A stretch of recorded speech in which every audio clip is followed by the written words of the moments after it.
everyone. Welcome to the Double Blind Magic Hour, where we cover what's going on in the world of psychedelics, from insider baseball drama within the rapidly unfolding psychedelic movement to the latest news on research, politics, and beyond. I'm Shelby Hartman, Double Blind's co-founder and editor-in-chief, and today we're joined by Laura Dawn, an educator and coach. She specializes in working with entrepreneurs, creative professionals, and thought leaders, among many other types of people, on how to mindfully explore psychedelics as visionary tools for inner transformation. In addition to her work as a psychedelic business coach, she's probably most known for her education on microdosing and her podcast. She has an amazing podcast that she's been doing for much longer than this one, in which she's interviewed all kinds of amazing people within the field of psychedelics. So I recommend that you check it out. Hey, Laura, thank you for being here. Thanks so much for having me, Shelby. It's really just so sweet to drop in with you today.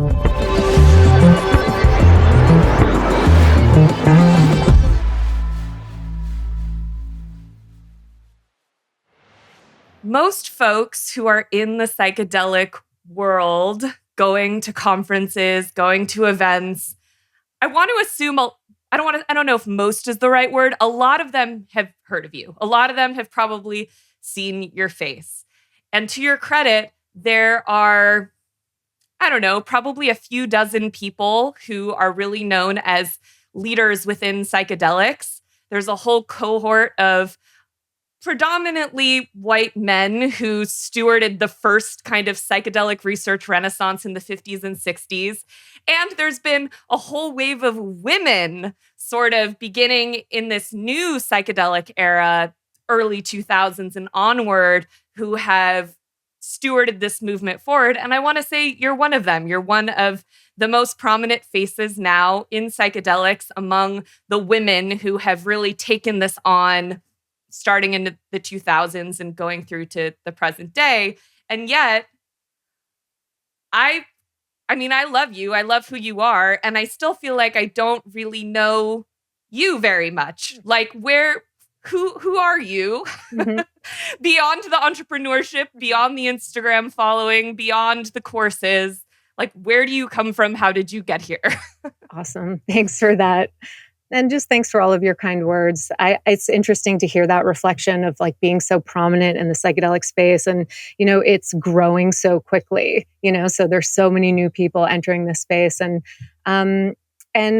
as I like to say, it's like I never really entered this space. Psychedelics raised me. I had my first high-dose psilocybin experience when I was about 14 years old.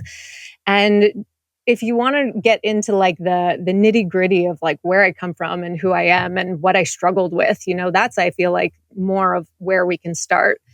More recently, it's where we all start, right? Yeah. And I'll say, just more recently, I did focus, I went back to graduate school during COVID, and I got a master's of science in creativity studies and change leadership. And I focused my degree on the intersection of creativity and psychedelics and creative cognition, specifically for leadership development. And I'll just start there because it's really ironic that I ended up getting a degree in creativity, because maybe many of you listening to this might resonate with this story, because if you're familiar with Brené Brown, who is such an idol of mine, I love her research.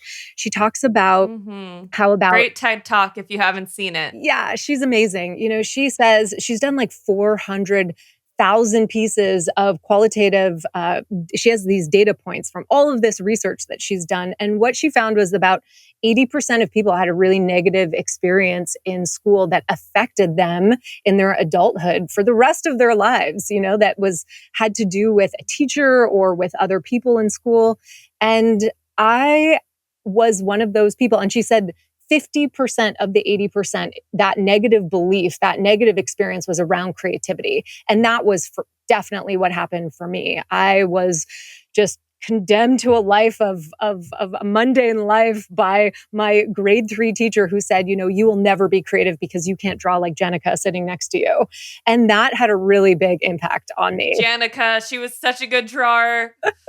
I know. She made you self-conscious about your doodles. Well, and it says so much about the old paradigm of creativity. And it's interesting to be at the forefront of two two emergent spaces that, I mean, creativity is being radically redefined right now. We are in a major cultural rebrand around what it means to be creative. And we're also in a major cultural rebrand around psychedelics and their, and how effective they are for a variety of outcomes, which I'd love to touch on. But I grew up as an athlete and I was raised by two entrepreneurs. I'm a fourth generation entrepreneur. I pitched my first business plan at 8 years old. That was Sunday night dinner. It was like, by dessert, you have to have an idea and you have to share it with the family and you have to make a case. And that actually really shaped me, between that and that the lens that was given to me was possibility. And I'm so grateful for that. There's an enormous amount of stuff I could say about like my family trauma drama growing up. And, all that comes with every family and some really hard stuff that I had to face growing up. But I focus on like what my parents gave me that really empowered me for the rest of my life. And that was one of those core beliefs. And that, and also training as an athlete. The only rule in my household was if you're living under our roof, you have to be competing in a sport. And so I dove competitively for many years. And then I went on to play water polo. And I played water polo with a team that then went on. Most of the girls I played with went on to the Olympics. And growing up as an athlete, that was my life. It was like, I'm going to the Olympics. There's no other path for me. I now looking back could really see that, I was more on the neurodivergent scale. I really praise everyone who's studying like embodied cognition and how much the brain functions better when we're moving and how our schooling system is just so outdated. I was that kid who I couldn't sit in a chair and I just didn't learn very well sitting down in one place. Oh, me either. Yeah. Yeah. I just couldn't. And so I just felt like I was not very smart. My sister, just school came super naturally to her. She was just so brilliant, so smart. And I had to really work very hard to get decent grades, nothing like, exemplary, but it taught me a lot about like perseverance and grit and what that really requires, to accomplish something. And a lot of my mindset came from being an athlete and showing up and training, And then I ended up actually around 15 years old, I went to my first rave. And at that point, at 15, I was in training, in the morning, in the afternoon. I was training and competing on weekends. Like the pool was my life. And so when I started, taking MDMA and, really going into these just like very different altered state experiences, I was like, wow, there is so much more to life. And in my teenage years, I actually really struggled with depression. I had some really, really hard bouts with some very, very dark places. And that too, again, looking back, I can say that, depression has been one of my greatest teachers.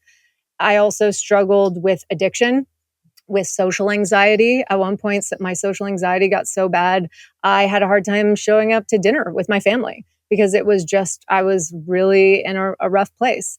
And at that point, I started working with psilocybin in a more recreational fashion. Definitely wasn't a straight line between like, I started, ingesting mushrooms and then my life was better. It was like still a tumultuous 5 years of like other, amphetamines and drugs and other more party settings and alcohol and all of that. But I'll never forget some of my first psilocybin journeys that really opened up my mind to what's possible.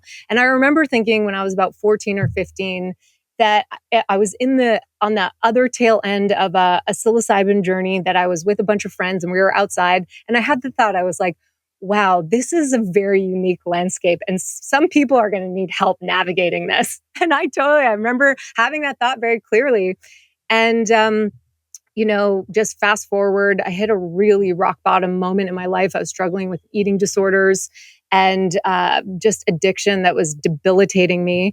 And I had my first like real out of body experience where I was on the bathroom floor and I was just like praying to source, spirit, God, whatever you call it, for help, because it was like, I'm going to die. I'd already had one suicide attempt in my teenage years and I just felt like this is not the life that I want to live. And 3 weeks later, and in that out of body experience, I had this voice that I heard so clearly that was like, this doesn't have to be your life. You get to choose. You can do whatever the fuck you want. And so within 3 weeks, I literally gave everything away that I owned. I packed a backpack and I left, and I never went back.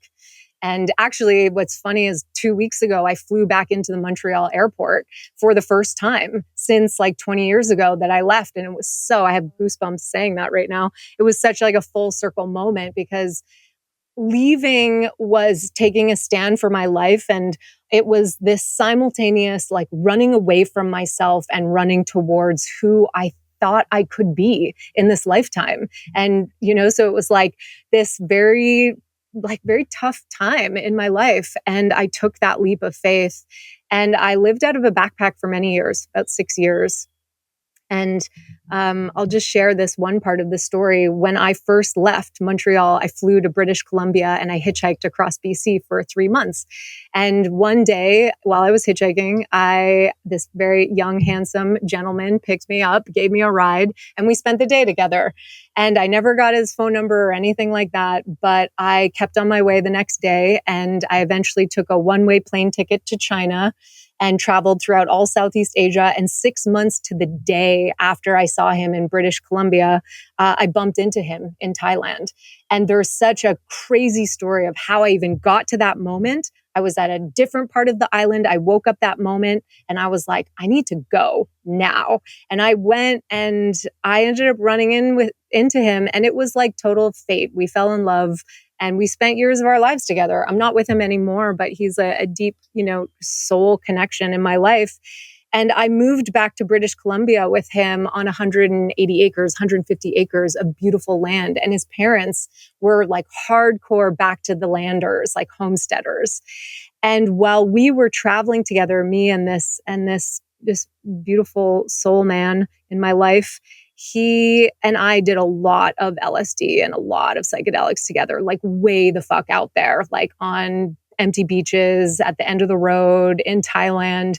And that was a very transformative time in my life where I felt like I was deeply reconfiguring my psyche. And a lot of what I learned in school, I ended up, going to university and getting a degree in business and entrepreneurship and finance.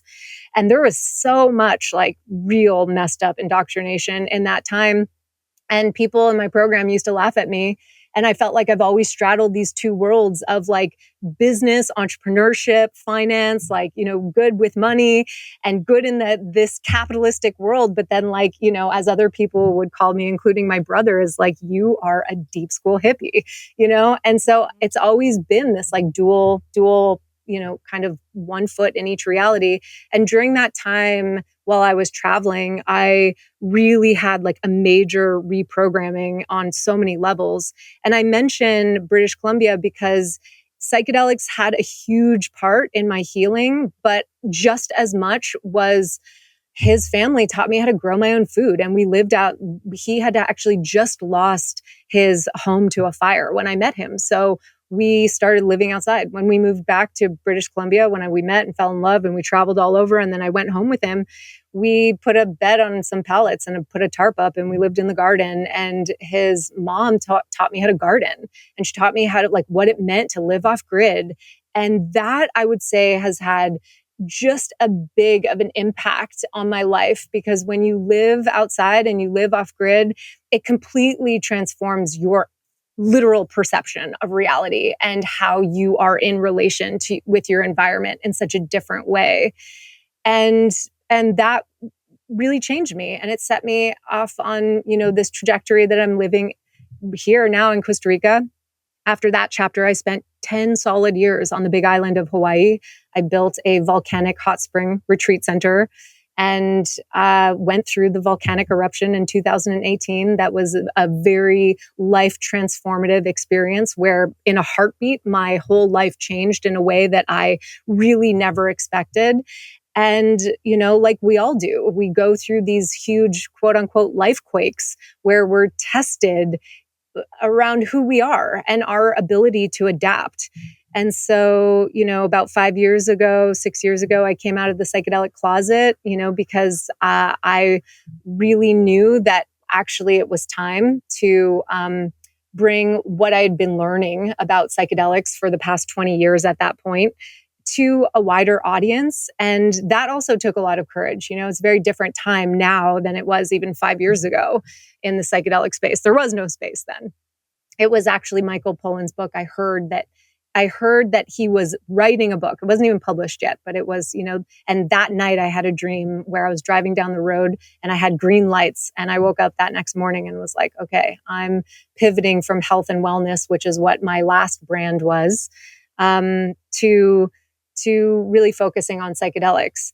And so I've been a content creator for 20 years, my entire adult life, coaching other people. I've been coaching other people all these years as well, launching different businesses.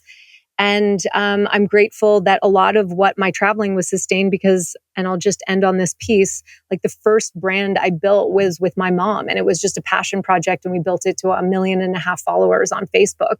And then I ended up in a miracle of a moment selling that brand to build the retreat center in Hawaii. And so everything had really aligned to bring me to this moment in time where then the rug was like profoundly pulled out from under me. And my marriage didn't survive that, so I went through a divorce after 10 years, and then COVID hit. And it was just one thing after another. And it sort of is, what I call the story of transilience, which is really the story of my life, but all of our lives living in this time of change where we are being bombarded with these tidal waves coming our way. And it's only accelerating. So all that to say that I'm now in Costa Rica. I moved from the Big Island of Hawaii. I had a very brief 6-month, very confusing stint in Austin, which was definitely not for me. And then I came back to Costa Rica after I had a very profound experience meeting with the Mamos in Colombia, who are a group of indigenous people there who hold the prophecy that the ending will fall into the new beginning in 2026. And that just catalyzed 2026, a huge change in my life. That's really soon. Yes, it really is. And so I had a huge prayer. And then things just fell into place. I met my beloved. I'm on 90 acres of land here between 2 kilometers of river and two rivers 1 kilometer long. And we're reforesting and planting fruit trees. And I live outside, and I'm focusing on, the programs that I teach, and transformation curriculum that really looks at inner transformation has been like the core bedrock of what I've been teaching for 20 years of my life. And now here you are. Yep. And I'm looking forward to talking more about the relationship between inner transformation and systemic change, because I know that's really at the heart of what you care about. But first, we're going to take a quick break. This episode of the Double Blind Magic Hour is sponsored by Fungi. Fungi chocolates and fruit chews are an alcohol and psychedelic alternative activated with kanna. They're perfect for the newly sober or for people that are interested in trying a psychedelic adjacent plant. At Double Blind, we're very passionate about the fact that there's a lot of romanticization of these bigger psychedelics, these scheduled substances, whether it's MDMA, psilocybin, LSD, but there's actually a whole apothecary of legal plants and fungi that come from the earth that are beautiful for connecting with yourself, connecting with other people. I've tried Fungi's chocolates. I did them the other day in the backyard with my friend. It was just the kind of gentle stimulant and euphoria that I was looking for. In addition to the kanna, the Fungi chocolates have cordyceps, aphrodisiacs such as damiana, and a gentle stimulant to activate the experience, which is called guarana. The Fungi fruit chews are dosed at half of a chocolate serving, giving you more flexibility in how you build your dosage. So strength-wise, 2 of their fruit chews equals 1 chocolate triangle. I had 1 chocolate triangle the other day. With kanna, they're able to provide a sort of similar instant magical effect to psychedelics. You can kind of think of it like a microdose of MDMA. Kanna also pairs well with other substances such as mushrooms, cannabis, caffeine. If you want to check out Fungi's kanna chocolates, then you can get 25% off of your first order. Just use the code DoubleBlindPod at fungi.com. That's FUNGUY, I can spell.com. Thanks for listening. So for those of you who don't know, Double Blind began as a print magazine, and it's still at the heart of what we do. I spent my whole career as a journalist before starting Double Blind, reporting on psychedelics, cannabis, and drug policy more broadly for Rolling Stone, Vice, LA Weekly, Quartz. I did just about everything in journalism. I worked at CBS News covering breaking news, a major newspaper, small media startups, and if you haven't heard, journalism is in crisis. But we started Double Blind anyway because we believe in the value of good journalism to educate and hold stakeholders accountable. We saw what happened in cannabis. Pioneers who put their lives on the line to get patients access to the medicine they needed, getting left behind because they didn't have the capital to compete in the newly regulated market.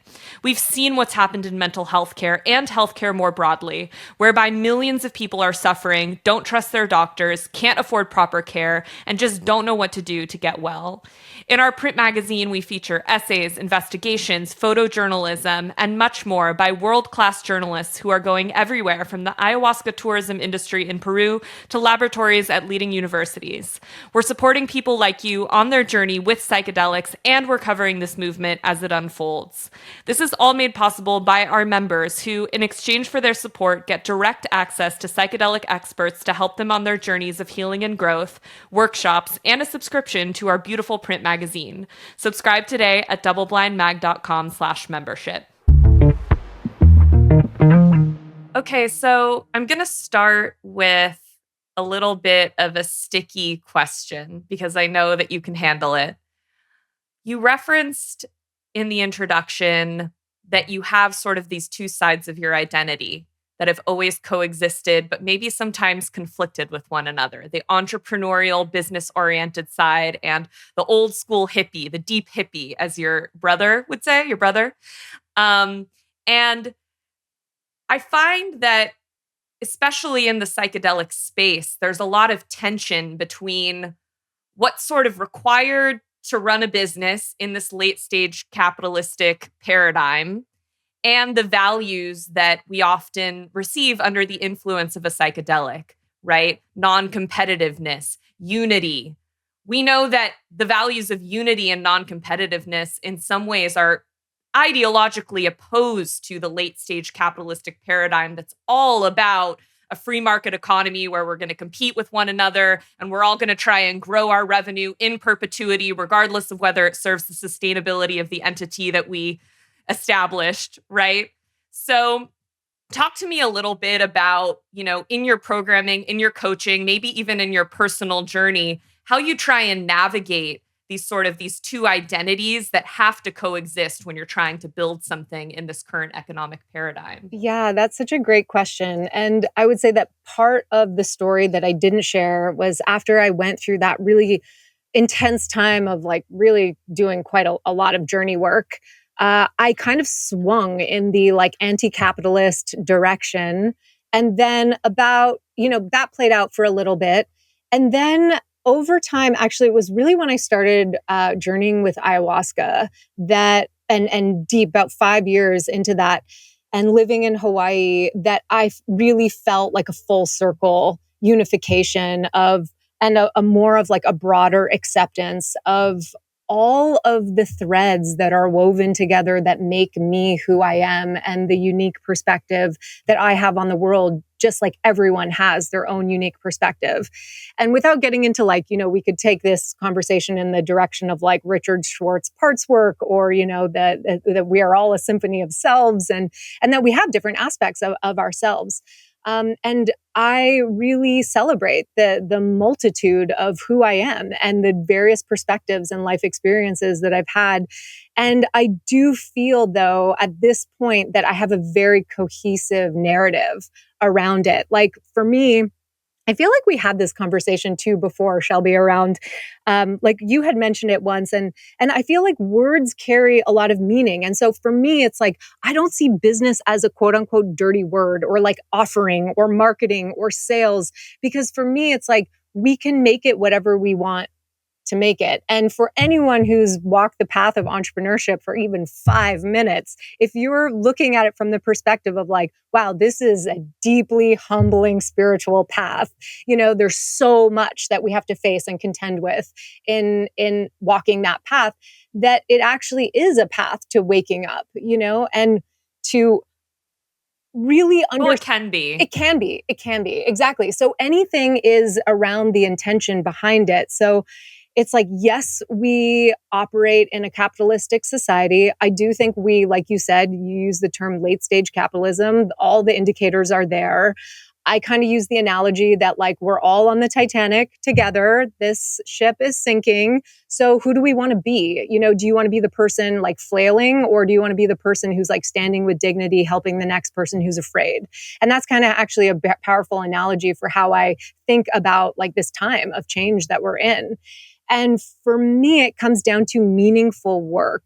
So it's not really like one of the greatest gifts actually that my mom gave me was she always said, don't pick a business and then build a life around your business. Choose what kind of life you want to live first.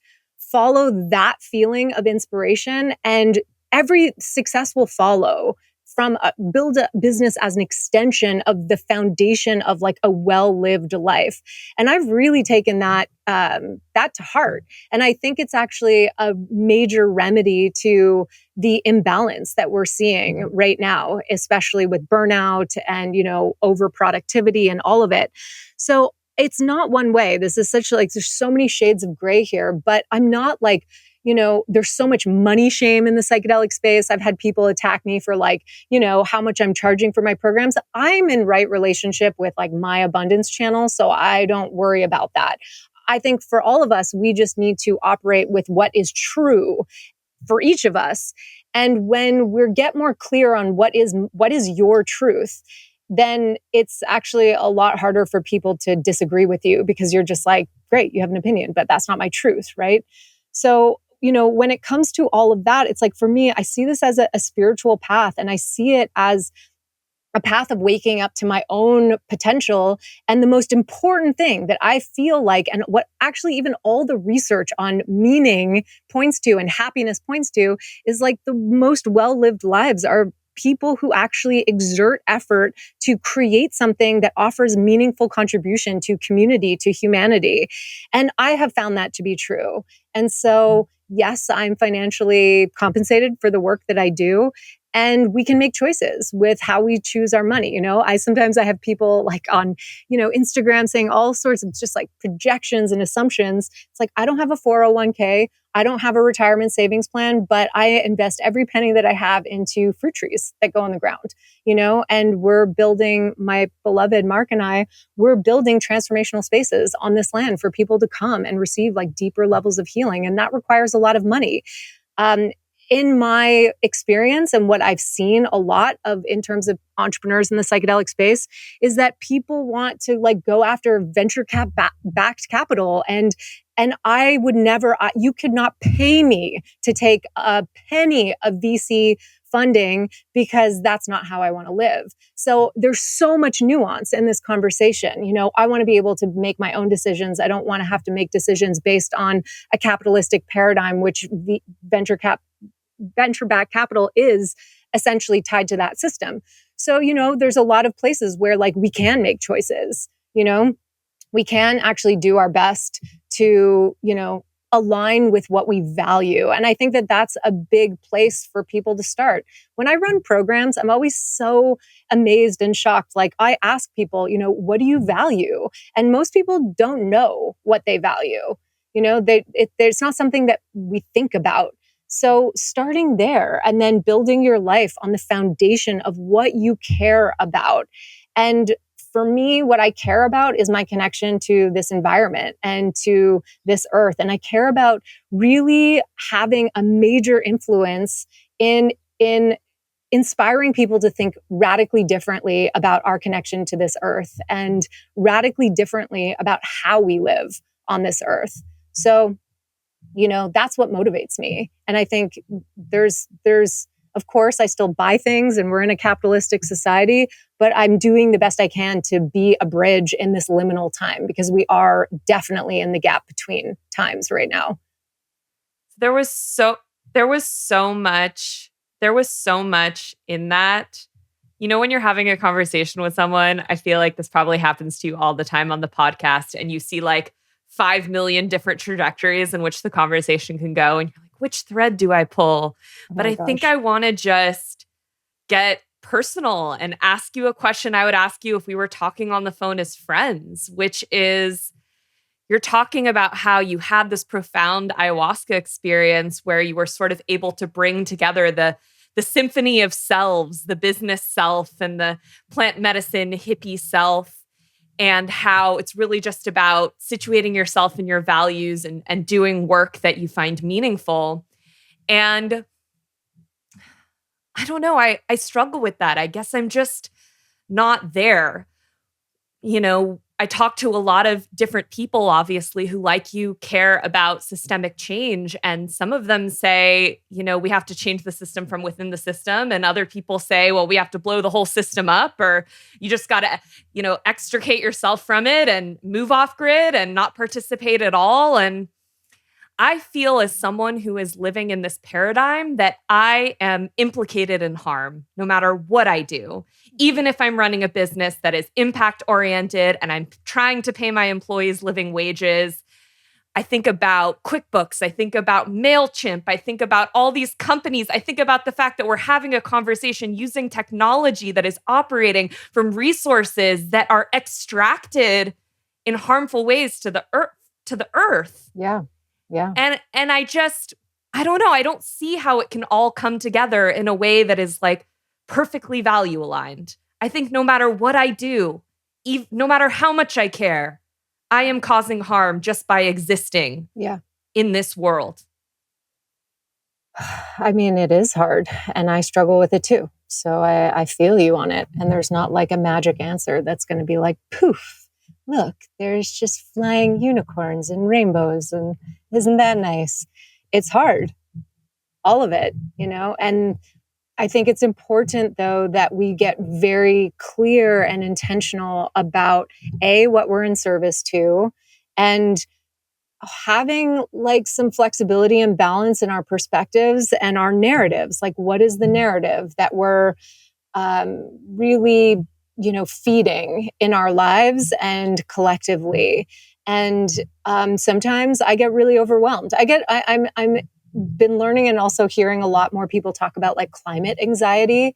And I feel that sometimes, I've been in this place where like sometimes I have these moments where I just get so overwhelmed when I think about like when I was on the plane going to see my mom and just like the fossil fuels. And then it was like the flight attendant like brought me a plastic cup and I'm just like, we are so stupid. Like, for an intelligent species, like we're going to look back on this time and be like, I cannot believe those insane humans thought that we could just use single-use plastic, And so I do try to keep a balanced perspective, but in those moments, it's really hard. And then I think about like, wow, everyone on this plane just uses single-use plastic. How many planes are in the air right now? And like, I just go to landfills and how just crazy it is.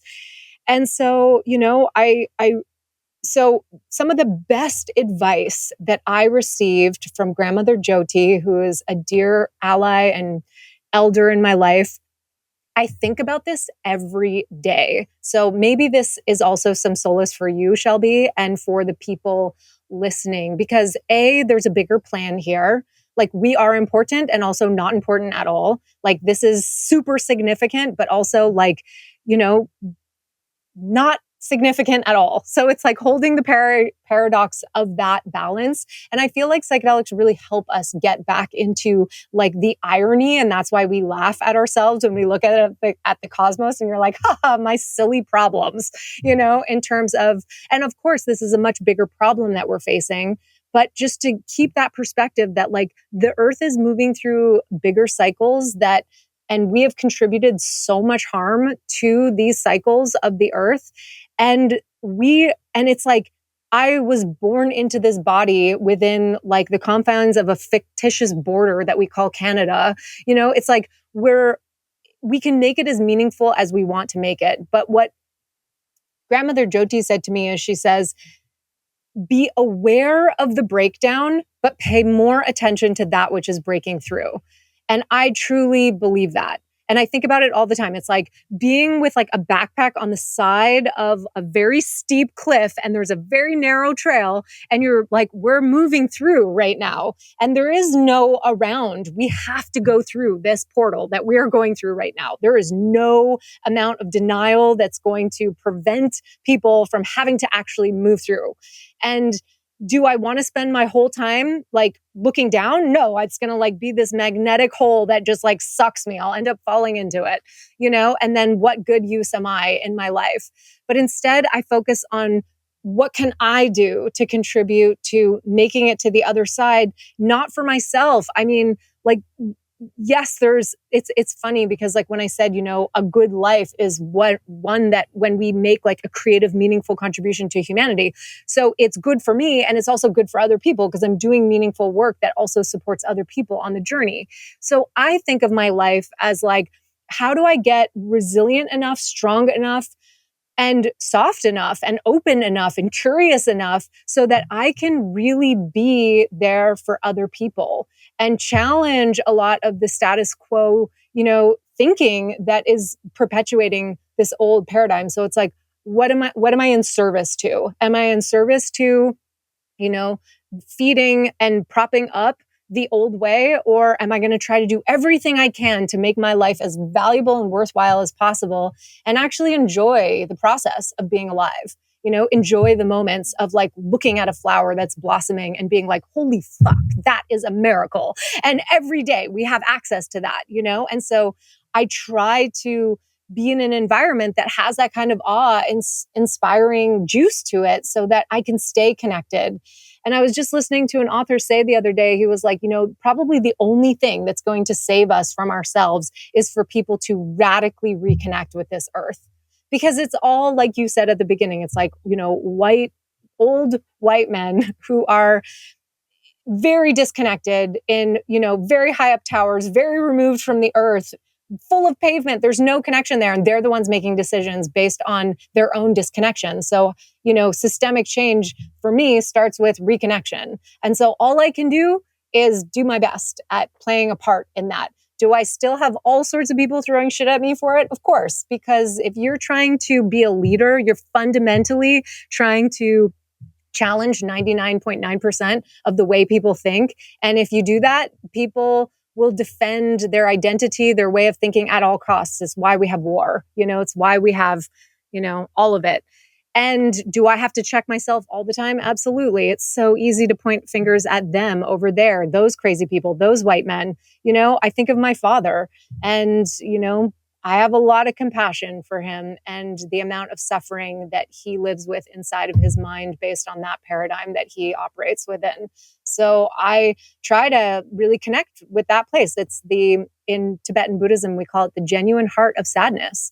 And we need to learn how to grieve in healthy ways right now, you know, and be able to like process what we're going through so that you're not alone. Like, and that's why it's like, no, do I have it all figured out? Absolutely. Like it's really hard. We're in a tough moment and it's going to get harder.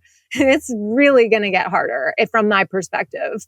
And so, you know, we do the best that we can to realign in the places that we can. I'm having huge challenges slowing down in my life. You know, I'm still operating in a way where my inherent wisdom is like, you know, this is not sustainable anymore. And there's places of my identity that's like, no, but this is, and I got to keep, and I just got to, and just one more. And it's, you know, and so like, that's hard work, you know, and I'm in it and we're all in it. And if you're not in it, you're not paying attention. I mean, if we're going to put it more simplistically, it's sort of like the serenity prayer that they say at the beginning of AA meetings, which is, you know, I can't remember exactly what it is, but something like, you know what you can change and know what you can't change. God, give me the, you know, the grace and the understanding to know the difference. Yeah. And I guess what I hear you saying is, you know, we are where we are. We're implicated in the harm that we're implicated in because there's no way out. But that doesn't mean that you don't pull yourself up by your bootstraps and keep trying to move in the direction that feels right and feels true for you. Yeah. And I think I think that in and of itself is so much more challenging then we give it credit for, we all have a unique genius inside of us. We all are born with a unique perceptual lens on the world, and we all have gifts to offer. When I interviewed Chris Beisch, that was a very transformative interview for me. When I re-listened to it and I was editing it, I Who's that? bawled. Chris Beisch. He wrote, he had 73 high dose LSD journeys. And I cried listening to the replay of that. There were I really love Chris too. And he's so much humility in what he does and how he teaches. And, he said, like, do you have the courage to do what is yours to do? And like, do you have the courage to offer the world what is only yours to offer? And if you ask yourself that question, how you answer that will determine the rest of your life. And whether you live in a way that really embodies a sense of being dedicated to like a deep remembering of who we are and what we're capable of. And that kind of creative resilience that is being called upon right now. Because if everyone felt that way, we're moving out of this time of mass, consumerism, mass conformity. Like that Are was, we? I think so. Absolutely. I do. I mean, it depends on where you look. I see people we know and love trying to move in that direction, but I also see a lot of Family Dollars and a lot of McDonald's still everywhere. Absolutely. I mean, as my friend Samantha Sweetwater says, she says the collapse will be unevenly distributed. Right? So some people are living in post-apocalyptic times right now. Right? And so the collapse is not evenly distributed. Like, and that's really profound to think about. And there are going to be people, I truly believe, that are going to be really suffering in the years to come because of just the choices. And it's not even like some people's fault. It's just we're born into these bubbles. We're indoctrinated with belief systems, and so I think like the whole, find your tribe meme, like we've taken it too far. It's like, yes, resonate with people, like-minded people. But it's like, man, don't like put up the barriers and then start hurling shit at other people who don't agree with you. It's like we need a radicalization of how we engage, how we communicate with other people. And so it's like when I don't, when I think of like, certain like segments of the population, it's so easy to go to like just like real criticism. But we got to try our best to reach for compassion and understanding. And there are people, that look at me and think I'm doing it all wrong, So it's like we all are just really trying to do the best that we can to live in a way that we feel is in integrity and in a way that's in service to, what we're choosing to be in service to. And so that's for me, it's like I'm trying to do my best to be in service to the spirit of inspiration, creativity, to innovation in a way that's aligned with harmony and reciprocity and connection and this earth that we live on, because that to me is the basis of all of it. And if we're not having that conversation, it's like, I don't really want to be talking about psychedelics. Like, I don't really want to be. I don't really want to be engaging in conversation with people that aren't centering what we at Double Blind like to call critical, compassionate discourse. So if you disagree with me, I invite you to disagree with me, but do so with the intention of actually seeing some shift within you, within me, within us, rather than just coming to the table with this cognitive bias, right? Looking for anything that you can that's going to reinforce the existing ideologies that you already have. Because where is the evolution in that? Where is the growth? Yeah. Yeah. But it's actually the fundamental way that the brain works based on the current latest research and understanding the neuroscience of perception. Like that is how we're fundamentally wired. It's easier for the brain to pick out confirmation of what we already believe to be true than that's why I actually spend so much time in Transilience in my training program, actually teaching about how we operate as humans so that we can actually see our own biases, so that we can try to cultivate a more open mind of like, oh, wow, look, I'm just looking for information to validate what I already know to be true. And I love that you have that as part of Double Blind. Like, I love that, compassionate discourse is so important. And I said that so many times on my podcast. It's like, if you have feedback for me, like just bring it with kindness. That's all. Like, are you wanting to have a conversation, or are you just wanting to throw shit and make it worse? And it's like, another meme that I feel like is so outdated is this whole like, your rage is sacred. So let's just like, it's like, actually, no, we need to actually learn how to channel these emotions in a way that stops causing more harm. Because people are like, my rage is sacred. I could just throw it around and do whatever I want with it. And you can't touch me because like, I'm a sacred activist. And like, you better not say anything to me. And it's like, actually grow up. We all need to show a certain level of maturity here. And if you have sacred rage, feel it within a context that is supportive and conducive, that doesn't keep causing more harm to other people, and label it with a spiritual label that then says, you can't touch me. It's like, I'm sorry, but that, to me, from my perspective, that is not emotional intelligence. And we need more emotional intelligence right now. We need more people who understand a broader way of thinking and feeling that allows us to have compassionate discourse. Yeah, this is exactly where I wanted to go, was into the emotions, because we're talking about the mind, but we know that there's an inextricable connection between what we feel, what we think. So we're going to get into it, but first we're going to take another quick break. This episode is brought to you by Psyched Wellness. Psyched Wellness is on a mission to bring people the healing magic of Amanita muscaria mushrooms with their product, Calm. If you haven't heard, there has been a growing number of folks who are exploring the prospect of Amanita muscaria extracts in small doses for anxiety.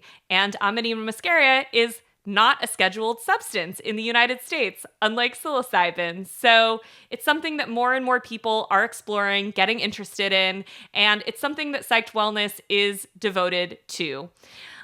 There's some things about Calm specifically that are unique and worth noting. So firstly, it's a natural made supplement made with handpicked Amanita muscaria mushrooms. I'm going to say that's important because there are a lot of supplements where you don't know where they're getting their ingredients. You don't know where they're getting their sources. And so it's really important when you're embarking on a journey of taking a new tincture, taking a new supplement, that you really know that you are purchasing a product that is made with care, made with intention. You know where they're getting their ingredients.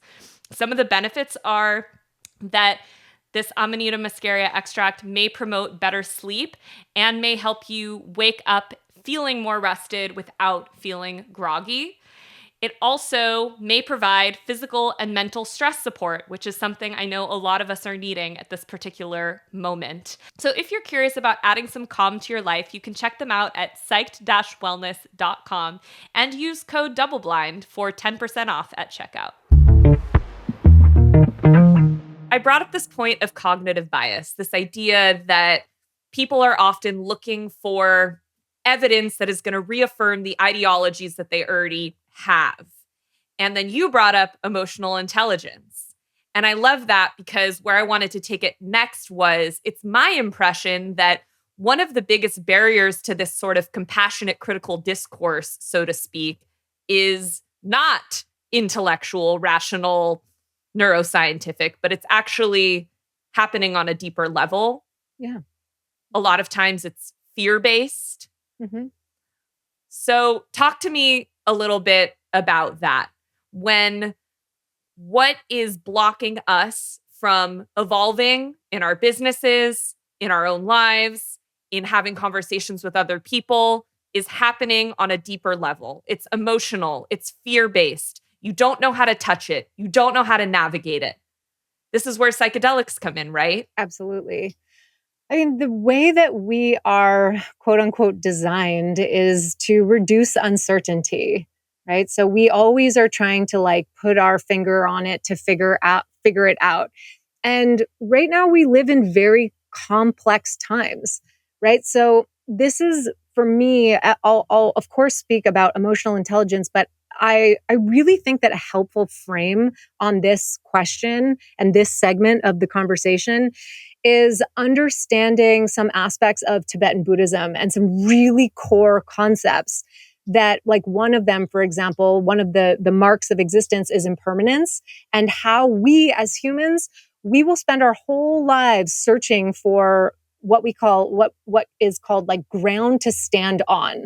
So we're fundamentally living in a groundless reality because everything's always changing, and we reach for anything that we can, for patterns, for people to validate ultimately the story of me, which sits at the top of the hierarchy of the stories we tell ourselves about truth. Because when you were talking about discourse, we're ultimately just putting on the table something very vulnerable, which is what we believe to be true. And a belief is literally just a story we tell ourselves over and over again until we don't question it, till it is given. It's like a hidden contract that you have with life that you signed a long time ago that you forgot about, right? So what we're doing is we're putting and presencing, and that's a very vulnerable process. You actually have to be very centered in who you are and hold who you are lightly enough without, and this is where psychedelics come in, is because we have such rigidity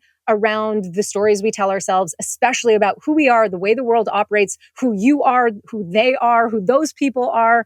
And we reinforce that over and over again. And it's rigid, and we concretize it because we're in this constant opposing force of everything is impermanent. So I'm going to hold on to everything I can to find stability. And we do that through physical objects and also through ideologies and through thinking patterns and belief systems and frames of reference. So cognitive frames of reference, and it's stable. So, and that's interesting when you think about like what humans need. We fundamentally have these two opposing forces of stability and adaptability. So it's like if you do the same thing over and over and over again forever and ever for decades and decades, you might get to this point where you're like, wow, this is kind of boring. Like I actually just need to change it up a bit. And some people are more on that spectrum where it's like adaptability, adventure, change. But we actually also need stability.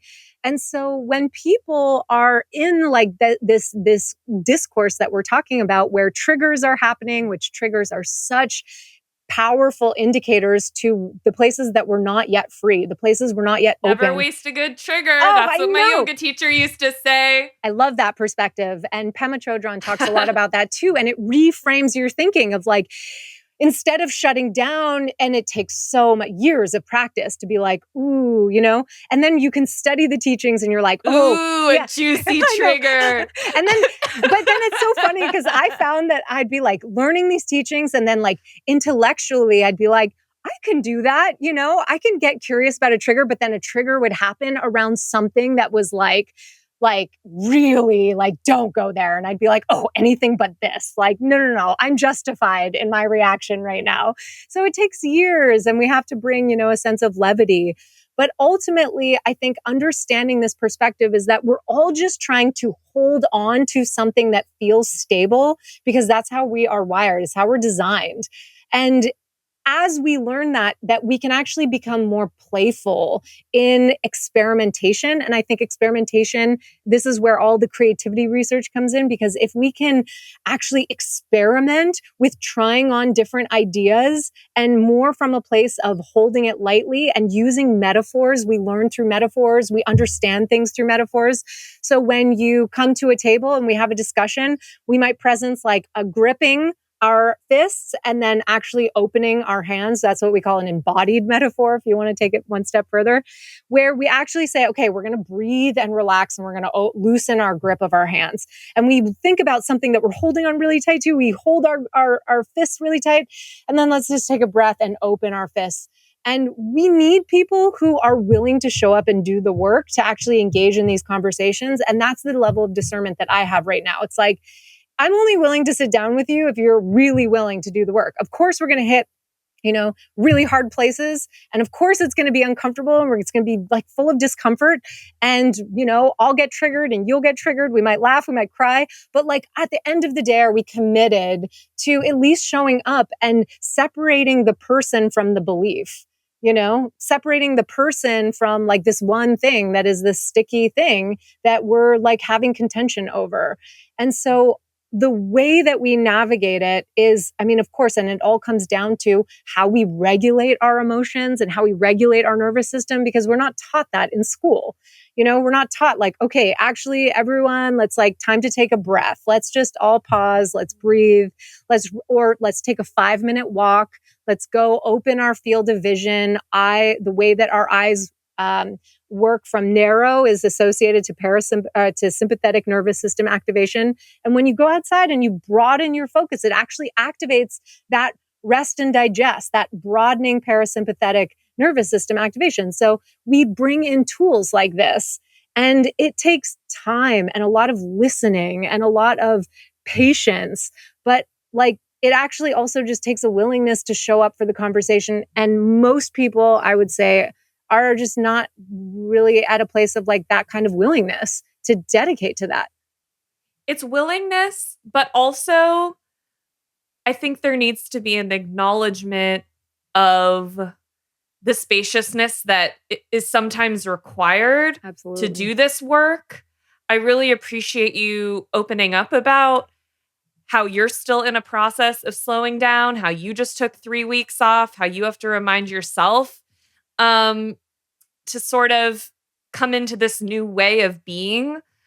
When I think about, we talked earlier in this conversation about this current economic paradigm, it's like, obviously, a lot of people are out there are just trying to survive. I mean, the rates of unemployment, I mean, just, I live in what's now known as Los Angeles. I mean, realistically, a person here has to make, I don't know, $70,000 a year, let's call it. Yep. Conservatively, to pay rent, buy groceries, buy gas. What if you're a single mother? What if you have children? What if you have a parent who's sick? What if you just lost your job? So, I know. Again, I know that we can only do what we can do, and you're doing your best to support people, and you're doing an amazing job. And when you think about this sort of greater systemic change that you want to see, what are your thoughts around how we solve for this problem that so many people don't even seem to have just like the time to get creative, to play, to learn how to loosen their grip a little bit? Yeah, I feel like if I had the answer to that, I'd be in a very different situation than I'm in right now in terms of like, the level of influence I have, because I think that's, I think we're all figuring it out, and everyone's got different levels of challenges. Absolutely. Brene Brown talks about like weaponizing, what does she say? The word of like weaponizing like our struggles, that like, and comparative struggling, where it's like, and that's also something I think that, yeah, in a way that it's really challenging, because I know a lot of people look at me and they see my life and they make all sorts of assumptions about who I am, and, and have no idea what's like the depth of things that I still struggle with in my life. And I think a big part of that is like getting up close. When you get up close to someone and start talking to them, you realize that everyone is struggling with something. And of course, we all have different varying degrees of what that looks like. But I don't have an answer for, I'm still working my way out of that, and I'm building, curriculum around it really for myself. Like, I'm moving from, one example I can give in my life is from time management to this triangle that I'm creating called ETA: time management, energy management, attention management.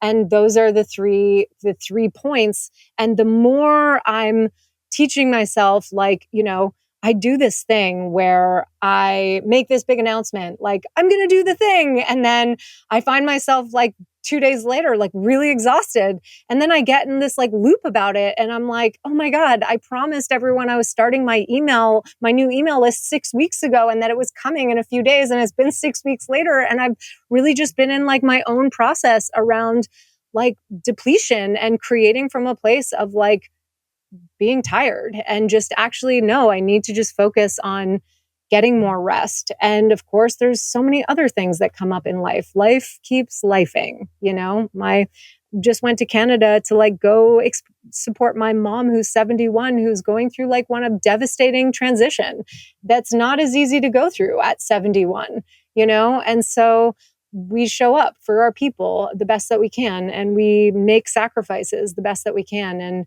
for me, it's really about like those inserting, like what I've come to realize. Okay, I can't speak for like, middle America and for people who are like working 3 jobs. But for me, I've fundamentally realized, and this is some change that's really happening for me, is like when I start to fully acknowledge that the quality of my work is directly associated to the quality of rest I give myself, my days, the structure of my days looks different. It looks different. And that once I get to the point where I cannot deny that anymore, that being at the river, that's the same kind of level of productivity as being at my computer.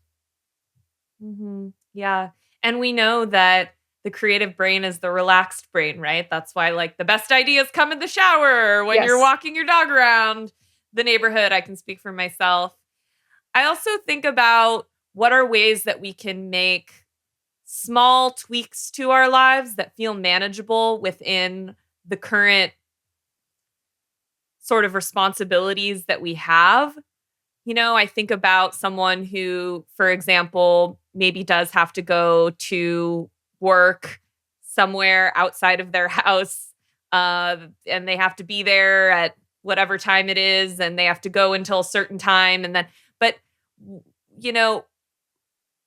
can we not reach for our phones in every moment that we have a break? Like first thing in the morning. Yep. So many people, the thing they do, they take their phone off airplane mode and they're looking at their text messages and things like that. You're on a break from work. You're going on Instagram or TikTok for 10 minutes. Yeah. Yeah. Those types of things I've found can make such a profound change in the level of spaciousness I feel. Yeah. Even if I don't have the privilege to take, time off for days and days and days whenever I want. Paying attention to my breathing, doing a little bit of journaling in bed at night instead of watching television. I think it can be really hard when we are in survival mode. Then the first thing we want to do when we have even a moment is just to reach for those dopamine hits. Yeah. To numb ourselves out from the pain that can come along with and the exhaustion that can come along with just trying to keep your head above water. Yep. But I've noticed, I'll just speak for myself again, because I don't have a degree in this stuff, but that, that light of awareness can come even by just taking a few moments. Yep. Yeah, that kind of speaks to that one point on the triangle, which is attention management and where we choose to place our focus. So when you're not working, if people are, spending their time like in an office and they don't like what they're doing, what are you paying attention to when you're not working? And I just keep coming back to like nature has the answers. So it's like nature equals restoration. And and it's so funny that like we need to actually like specifically say that, that's just like the kind of situation that we're in right now. And a lot of people, to be fair, don't have access to a park or, but actually research shows that even if you look at a picture of a forest, that's actually restorative.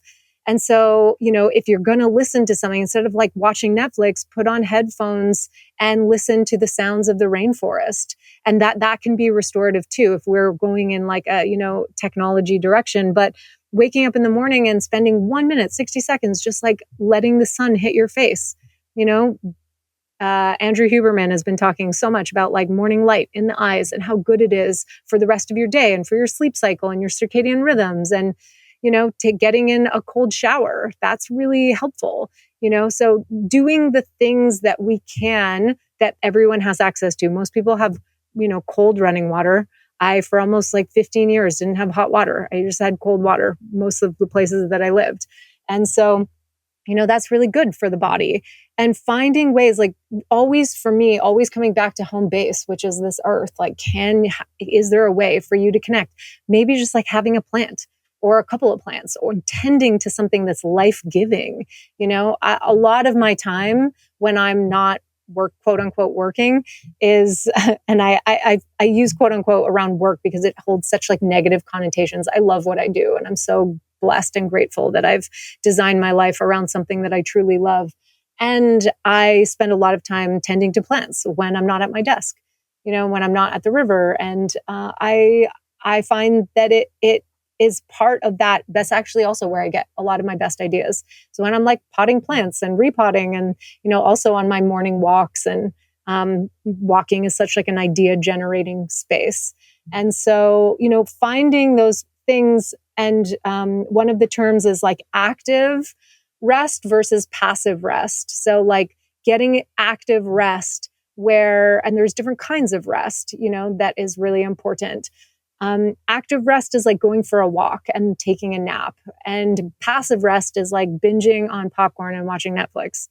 So it's like fun. And sometimes we need passive rest, right? Absolutely. Sometimes we need, and just consciously saying, like, okay, like on Friday night, we're going to like watch a movie and it's going to be great. And, for me, movies are just all about snuggles. So it's like that human connection. So, there's that too. And then all of those other protective factors, like our connection with other people is a huge, huge, huge protective factor. It's more predictive of longevity than smoking is. Like how resilient is your community, like connection with your friends and family. Those are all really like core aspects. And it's funny that, we haven't really talked about psychedelics like at all on this podcast, which is so ironic. Yeah, but you know what though? It's all related. It is the thing. That's what we want people to see and understand and think about at Double Blind, because there's so much fetishization of the trip. Yeah, totally. But the trip isn't about the trip. It's about all these other things, right? Yeah, it's really about the space in between, honestly. And and I feel like, and I was going to say, microdosing is a good place to start for people in terms of like these medicines help us remember our inherent wisdom. They help us like reconnect to what we already know to be true. So it's really not about like figuring it out. It's more about like really about remembering. That, and I used that word earlier. It's like, who are we really? And why are we here? And what are we here to do? And what is mine to do? And that is such a fulfilling journey. And even anyone who's working anywhere can ask themselves that question. And that single question, I call it a threshold question. It's a question that can change the rest of your life. And the quality of our lives is often a direct reflection of the quality of the questions that we ask ourselves. And that's a really powerful way to transform our thinking too, And so, yeah, like in addition, it's like sunlight and all of these things. And also like, we live in this like spiritual era where it's like, oh my God, you are so in your head. Can you just like get out of your head? And I'm like, actually, this thing that we have, consciousness, is so incredible. And I want to refine it. And it's not separate from my body. It's not separate from my emotions. And look, when I move my body, I actually improve the quality of my thinking. And so it's like, I feel like, especially in the spiritual community, we have to like be even broader in how we talk about things and how we like have all of these sort of perpetuating. It's sort of like the swing in the other direction, and like time to come back to center and to realize and embody and really remember that we're already whole. That it's really just about being who we are truly. And that's much easier said than done. The bird in the background agrees. Yes. I don't know if the recording is going to capture that. What type of bird is it? I'm not sure. I didn't see which one it was, but we have a lot of toucans around here. We have a lot of. Oh my gosh, I love toucans. Okay, life. I'm going to totally digress for a moment and just tell you that when I was in Costa Rica with my family as a kid, I really, really wanted to see a toucan. Oh. And we went on a tour with a bunch of people, and I saw a toucan and I got so excited I screamed and it flew away before anyone else could see it. Oh my gosh, that's awesome. Yeah, toucans are amazing here. And we have just such incredible wildlife here. I love that you're asking the hard questions though. And I feel like these are the questions that we need to lean into, and anyone who's going to give you an answer about like how to solve systemic issues, it's like, one of the things that I'm really dedicated to doing right now, and that has really dawned on me as like a very profound yet simple insight, which is what psychedelics are so good at, is like when it's funny, a few weeks ago, I was talking to my mom and I was telling her, because when I struggled with social anxiety, I really didn't share that because it was such a deep, deep struggle that I really just suffered in silence. And I'm close with my mom, and I never even really told her the depth of what that experience was. And we were talking about it a few weeks ago, and she asked me well, what did you do to get over it? And that question just stopped me dead in my tracks, because I've been teaching transformation for 20 years, and I'm and is it one thing, or is it really an increment of many, many, many, many, many things? And when I ask people in my Transilience program, what are the tools that have been helping you in your journey of transformation? People say all of these modalities, my morning routine and dance and movement and breath work and sunshine. But no one ever really says, I learned a new vocabulary. I'm learning words that point to an expanded way of looking at the world. And if I had to sum up my own transformative journey in a single sentence, I would say that I learned to tell a new story about who I am and what I'm capable of in the world that I live in. And to tell that story, I had to learn vocabulary to tell that story. And so for people that are thinking about well, how do we tackle these problems of systemic change? I'm learning really powerful vocabulary that allows me to actually watch conversations that if I don't know the words and those concepts, I can't follow that conversation. And the most beautiful thing about language is that it's emergent. So we didn't have this term doom scrolling 20 years ago, but we have it now, or cancel culture. We create words to point to, what we're experiencing. There's really sad words like ecocide and that and meta crisis and poly crisis and climate anxiety. And there are also some really complex terms and some things that are easy to understand, like understanding that this is the era of the Anthropocene. And if you don't know that, you can't follow conversations of people who are the leading thinkers in this time, who are connecting very powerful dots together and who are really truly leading in a way of understanding the complexity of this conversation. And I'm Nate Higgins, Daniel Schmachtenberger, Samantha Sweetwater. There are people who I'm tuning into these conversations. And I have to pause, I have to write down new words, I have to learn the vocabulary, unpack the concepts, and then I have to look it up online. I ask people about it. And if we don't have a vocabulary, if you don't understand, then you can't understand the complexity of what's happening right now, right? So it's we create words like cryptocurrency. People mostly still don't understand what cryptocurrency is, to be fair, but I still don't fully understand it, but right. Separate conversation. Exactly. But to elucidate my point is that if you want to create a new world, learn a new vocabulary. And I think that that's rarely discussed. And we can apply the same thing to psychedelics too. Because when you hand someone a psychedelic and you say, this is psychotomimetic, then, you're priming them for that experience. When you say this is, an entheogen, you're priming them for that experience. When you say this is an ecodelic, this is going to profoundly transform your relationship to nature, that also sets people up for a different kind of experience. And language is so important. And so just to presence that. Yeah, I know. I appreciate you bringing that up because, we could talk forever. So maybe we'll have you on again. Who knows if we should be so lucky. But I was going to say, I appreciate you bringing this up because there's a whole conversation and vocabulary in the psychedelic space around the inner healer and this idea that we have everything we need to heal from within. You just have to go inward, inward, inward, inward. And my experience has been much like what you're saying, that my transformation is a interaction and entanglement between what's within and also what I'm interacting with without. Absolutely. Right. And you talk about this too, in terms of your programs, the importance of you can't just do the psychedelic, but you actually need to think about what's the context in which you're doing the psychedelic? What conversations are you having? Who are you surrounding yourself with? Who's supporting you before, during, and after, et cetera, et cetera, et cetera. I have found that even just in running double blind has been such a blessing because I've learned so many new words. Mm-hmm. I've learned so many new concepts. The spiritual is political. When I was 18 years old and I was doing mushrooms, I wasn't thinking about systemic change. I wasn't thinking about the climate crisis. I was thinking about my own healing. Mm-hmm. And that is the conversation that has been being had on the most basic level when we think about psychedelic reform, right? Psychedelics as tools for healing individual Mhm. indications, Mhm. depression, anxiety, etc., as though the world in which we live, all the conversations we're having, the community that we're a part of Mhm. is irrelevant. Yeah, that's crazy. Crazy. It really is. Anyway, I think that might be all the time we have today, but I wonder before we wrap up, would you meditate with me for a couple minutes? Absolutely. Hmm.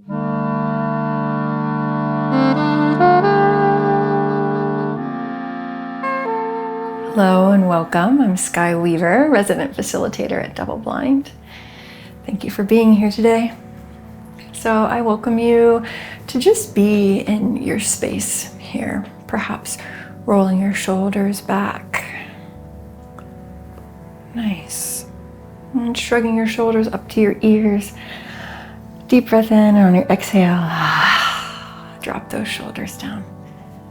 Good. You can even wiggle a little bit, right? Meditation doesn't have to be still.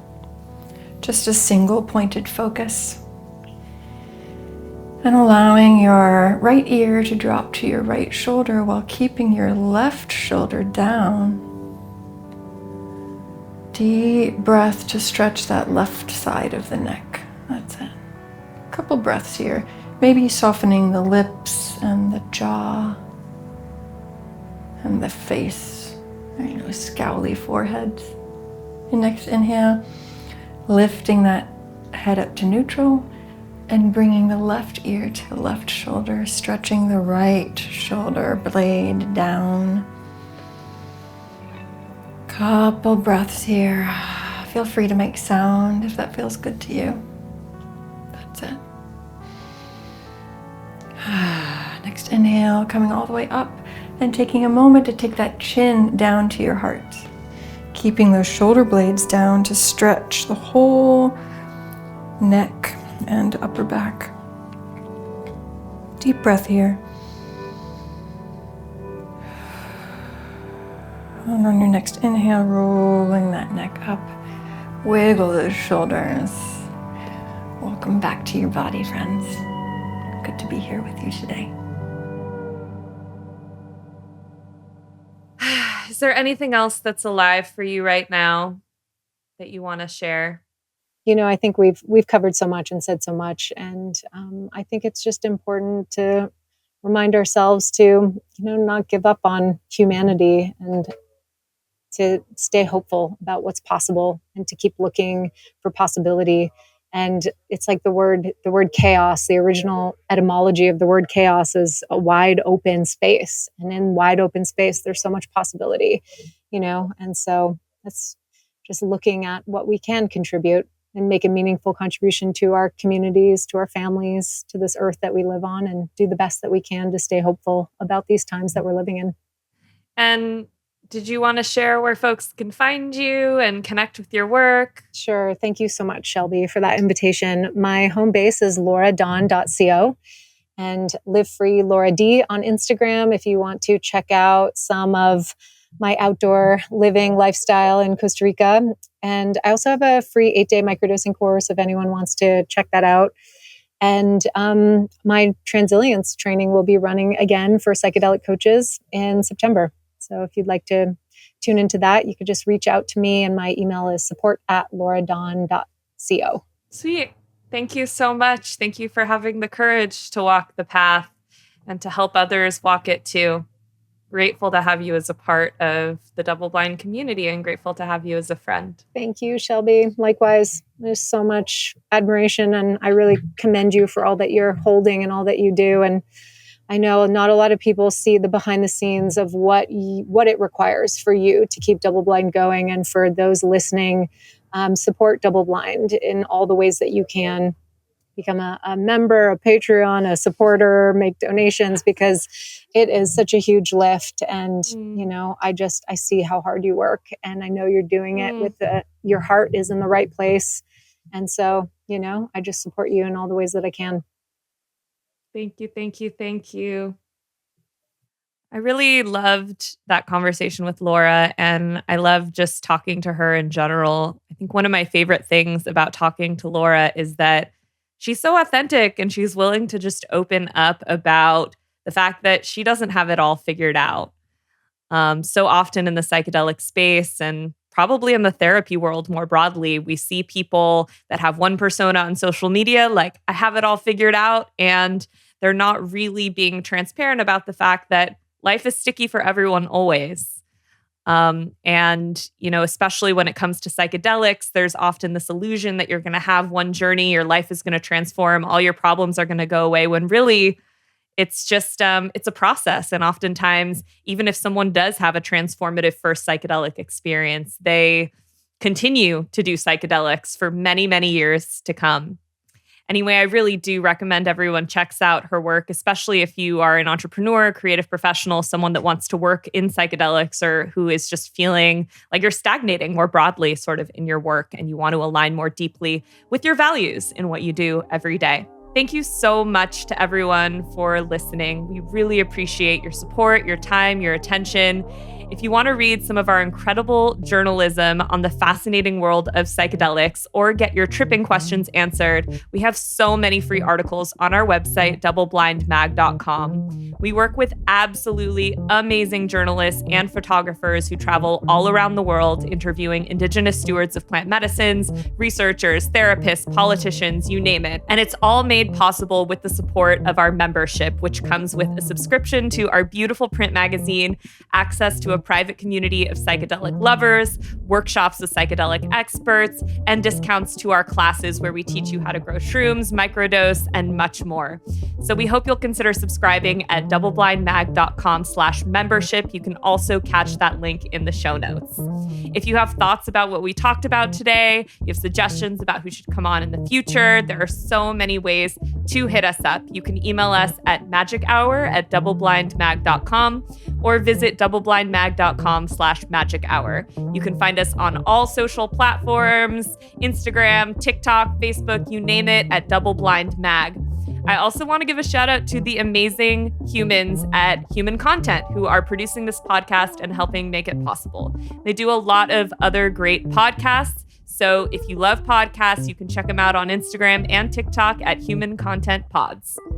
Thanks to all of the great listeners who are leaving feedback and reviews. If you subscribe and comment on your favorite podcasting app or on YouTube, we might give you a shout out. Plus, we will just be very grateful. So we invite you to do that. Full episodes are up every week on YouTube at Double Blind. Thanks again for listening. I'm your host, Shelby Hartman. Special thanks to our guest, Laura Dawn. Our executive producers are Aaron Corney, Rob Goldman, Shanti Brooke, and Alex Field from the Double Blind team, who also edits this show. Our engineer is Jason Portizo. Our music is by the lovely women at Oma. To learn about our Double Blind Magic Hour program disclaimer and ethics policy and submission verification and licensing terms, you can go to doubleblindmag.com/magichour. Double Blind Magic Hour is a Human Content and Double Blind production. Now let's take you out on Bloom by Dea Dova.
Thanks for watching. And if you're thinking, gosh, I really need more Double Blind Magic Hour in my life, well, you can start listening now by clicking on that playlist button right over there. New episodes are out every Monday, so please subscribe and join us each week on YouTube and wherever you get your podcasts.